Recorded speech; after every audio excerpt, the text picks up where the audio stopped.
Hey guys, in this video I'm going to walk you through Lab 7.5 and I'm going to walk you through if you happen to be using a Mac computer. The Mac computers will not allow you to add in the fuzzy lookup function in Excel. So the PC version allows you to put this cool feature into Excel and use it, but Macs do not allow you to do that. So this is a workaround if you're using a Mac. And I'm going to give you some formulas that you can set up to basically accomplish the same thing that the fuzzy lookup thing does. All right. The goal of this lab is to investigate potential cases of fraud. So we have a listing of clients that our company sells to and a listing of our employees. And what we're concerned about is potentially employees setting up a fake customer in the accounting system, and the employee essentially pays himself or herself. So it's a fake customer. The employee has, the ability to pay himself or herself if that fake customer is set up. So one way to check for this, to check whether or not this is going on, is to look at the addresses, like the physical addresses of the employees versus the physical addresses of our clients. And we're not so much concerned about it being an exact address match. I mean, that would be a red flag for sure if we're making a payment to somebody that's at the same address as an employee. But what we really want to know is it a close match? Is it a fuzzy match? Is maybe it's not the same house number, but maybe it's the same street. Maybe the employee talked to a neighbor and they set up this scheme where the checks get mailed to the neighbor's house and the employee goes down and picks it up, every so often. So we're looking for close matches. It doesn't have to be the exact house, but maybe we're concerned if it's the same street. Maybe we want to take a look at those cases. All right, so how do we do this without the fuzzy match function? So what I want to do is I want to strip out the house numbers, the address, the numbers in these addresses in Excel. So I want to start on the Client Information tab, and I want to strip out the numbers in these addresses. Okay, so first thing I want to do is I want to know how long or how many characters are in this address. So we're going to do a function called len. Right? So I'm going to count the number of characters. This gives us the length of the address. Okay. So that is we have an address here in column F that is 20 characters long. Okay. The second thing we want to do is we want to find where the second word in this string starts. Okay, so we want to find where, in this example, where Carberry, where that word starts. Where in that string of 20 characters does it start? So the way we can do this is we can use a function called find. So we'll do find. So find returns the starting position of one text string within another text string. I'm going to click OK. And we want to find, in this address, we want to find a space, right? The first space, and we want to find it within the address.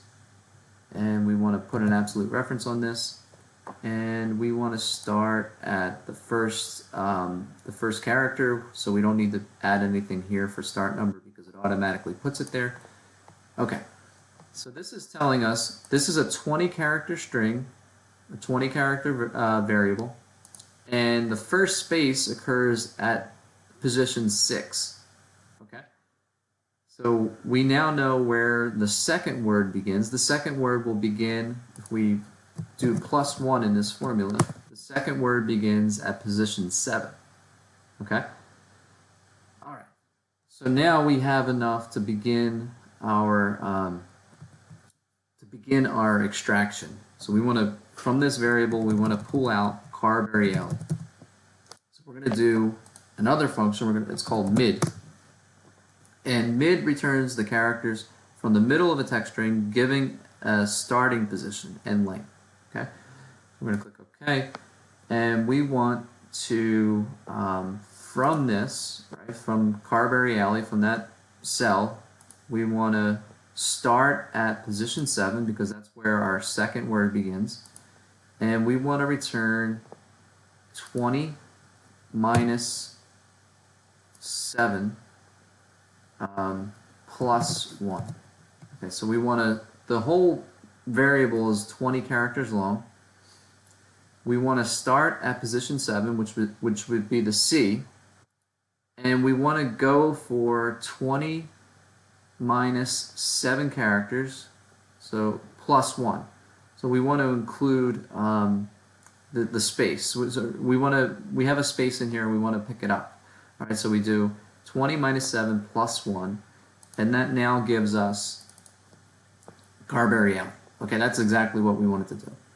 All right, the last thing we want to do is we want to, so that we can compare it. So when we do a comparison in Excel, it's going to be sensitive to whether or not we have spaces and whether or not we have upper and lower cases. So we want to make everything kind of the same. The way we do this is we're going to say, we're going to take this variable and we're going to say, we want to trim that. So we're going to use the trim function. Trim Carberry Alley. And what that does is if there's any spaces at the beginning and end of Carberry Alley, it's going to chop those off. Okay? And then we want to uppercase this. We could do lowercase too. We would accomplish the same thing if we did lowercase, but if we use the upper function, it's going to uppercase Carberry Alley. Okay? So now we have the street name, it's formatted in the way we want, and we can carry these formulas down to the bottom. Okay. And it looks like it did not do what we wanted it to do, and it's because we put this absolute reference in this second column. So we want to hold the column, or yeah, the column constant, but not the row. So we want to take the $sign off of F2. Then let's carry this down again, see what happens. Okay, that looks better. All right, so now we have a formatted street name for every observation here. All right, and then we want to take these same formulas and we want to do the same thing in the employee information tab. And we're going to have to move these things around because it's not located in the same places. So that looks good. Length of E2. We want to move this one back to E2. And then we have what we want. Okay, so what I did is I took the formulas from here and then I copied and pasted them into the employee information tab. And I got the same results. So I stripped out the numbers from the address, and now in the employee information tab we have a formatted street name as well.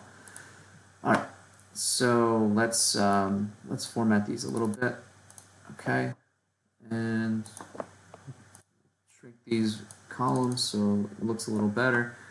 All right, so what I want to do is I want to use a function called VLOOKUP, vertical lookup, and to use this function, VLOOKUP likes our variables to be in the first column. So I'm going to highlight column L, I'm going to right click, I'm going to do cut, I'm going to carry it over to A, I'm going to right click again, I'm going to say insert cut cells, and I'll put the street name here in the first column. I'll do the same thing over here. And before we do that, we got to carry these formulas down. I'll right click, cut, come over to A, insert cut cells. Okay. All right. So now we got what we want. Last step here. I want to do a VLOOKUP. All right, so I'm going to do VLOOKUP. All right, so this looks for the value in the leftmost column of a table, so that's why we move the street names, and returns the value in the same row from the column you specify. So I'm going to click OK, and here are the arguments we have to fill in. We want to look up in the client, we have our listing of clients, and the first client is, the address is on Carberry Alley. So we want to look up Carberry Alley, and we want to look in column A of the second table. So I just highlighted the whole column, and we want to return the value from that column. So I'm going to return the value from column 1, and we want an exact match. We want to know if the street name is exactly the same as the street name in the employee information tab. We'll click OK. We get this hashtag NA, so this is telling us there was no match, no exact match. And if we carry this down, we can see, okay, now we have some matches here. So, for example, Arlene Shaxby lives on L'Approach Road, or the client is located on L'Approach Road.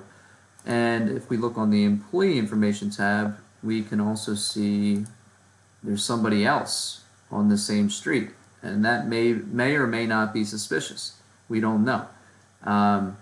We can modify this a little bit if we want. We can say return, instead of returning, you know what, let's not do that.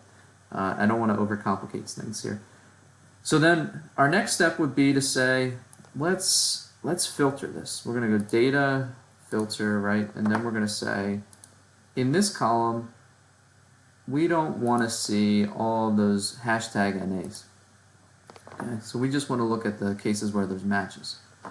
And these would be like the observations or the clients that we would want to then go investigate. We want to know why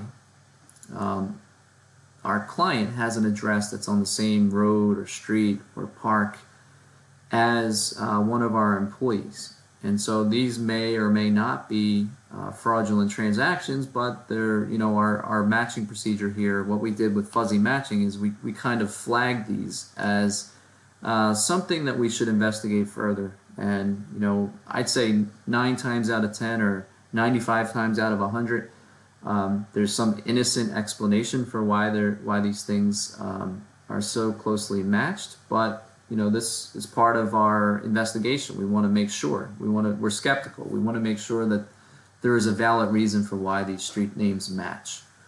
All right, so this concludes the lab. This is the lab walkthrough for students using a Mac computer. You could also do the same thing if you're using a PC, as I did, but it's just a workaround if you can't use that fuzzy lookup add-in. All right, take care and good luck.